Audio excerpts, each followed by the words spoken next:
ঘষে দেখি 1.5-এর 11 নম্বর অঙ্কটি নিয়ে এসেছি ইউনিট টেস্টের জন্য, কারণ ইউনিট টেস্ট শুরু হয়ে গেছে বেশিরভাগ স্কুলে, আর ইউনিট টেস্টে এই অঙ্কটা থাকেই। তাই এই অঙ্কটি দেখো কিভাবে আমি করতেছি। যদি ভালো লাগে থাকে তো অবশ্যই লাইক করবে, আর চ্যানেলটিকে সাবস্ক্রাইব করতে ভুলবেন না, কারণ আমার এই চ্যানেলটি মাধ্যমিক পরীক্ষার্থীর কাছে এবং যারা টিউশন নিতে পারো না তাদের জন্য এটা বিশেষ গুরুত্বপূর্ণ চ্যানেল। তো দেখো কিভাবে আমি অঙ্কটি করতেছি। তো সবার আগে অঙ্কটি আমি একবার পড়ে নিচ্ছি। x² + x + 1 = 0 সমীকরণের বীজগুলির বর্গ যে সমীকরণ, সেই সমীকরণটি নির্ণয় করি। তাহলে আমরা ধরি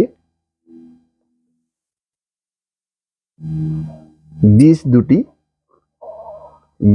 দুটি আলফা ও বিটা। তো সবার আগে আমি বীজ দুটি ধরে নিলাম, একটি বীজ আলফা আর একটি বীজ বিটা।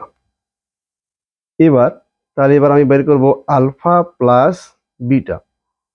আলফা প্লাস বিটা কি করে বের করতে হয়, যার একটা সূত্র রয়েছে, এর আগের অঙ্কগুলোতে আমি দিয়েছি, এখানেও দিয়ে দিচ্ছি, যে এক্স এর সহগ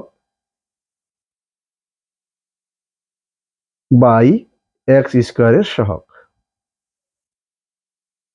এবার দেখো মাইনাসটা তো থাকবেই, আর x এর সহগ হচ্ছে এখানে কিছু নেই মানে 1, আর x² এর সহগ কিছু নেই মানে 1, তো নিচের 1 লিখতে নেই বা দাম নেই যার। এবার বের করতে হবে আমাকে আলফা ইন্টু বিটা। এর সূত্র হচ্ছে ধ্রুবক পদ বাই x² এর সহগ। তাহলে ধ্রুবক পদ মানে হচ্ছে যে কনস্ট্যান্ট 1, আর নিচে x² এর সহগ 1টা আমি লিখবো না, লিখতে নেই আর কি নিচে 1। এবার এখানে বলছে বর্গ, তাহলে আমি এবার কি করব, আলফারও স্কোয়ার করব, বিটারও স্কোয়ার করব, কারণ বর্গ বলছে, বর্গ মানে হচ্ছে স্কোয়ার।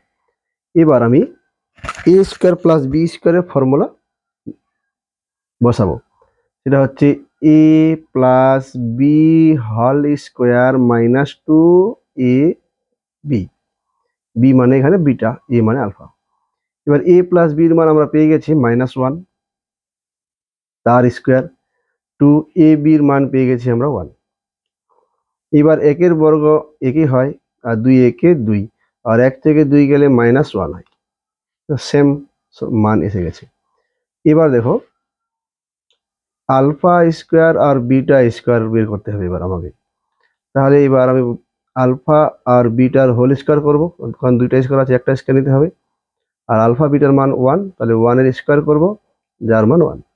এবার তাহলে দ্বিঘাত সমীকরণটি কি হচ্ছে দেখো, দ্বিঘাত সমীকরণটি হবে,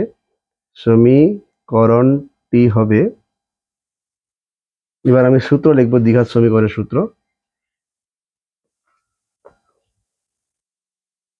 এটা হচ্ছে, নিচেই লিখে দিচ্ছি, x² - আলফা² + বিটা² ইন্টু x প্লাস আলফা² ইন্টু বিটা² = 0। এবার মানগুলো বসাবো, আলফা² বিটা² মান হচ্ছে -1, এই যে আলফা² বিটা² তার মান হচ্ছে -1, তাই আমি এখানে -1টা বসাবো। আর আলফা² বিটা² মান হচ্ছে 1, আমি এখানে 1টা বসাবো, = 0। এবার x² মাইনাসে মাইনাসে প্লাস, x একে x + 1 = 0। তাহলে এটাই হলো আমার অ্যান্সার। তো বন্ধুরা, যদি ভালো লেগে থাকে অবশ্যই লাইক করো অঙ্কটিকে, আর চ্যানেলটিকে সাবস্ক্রাইব করতে ভুলবেন না। ধন্যবাদ।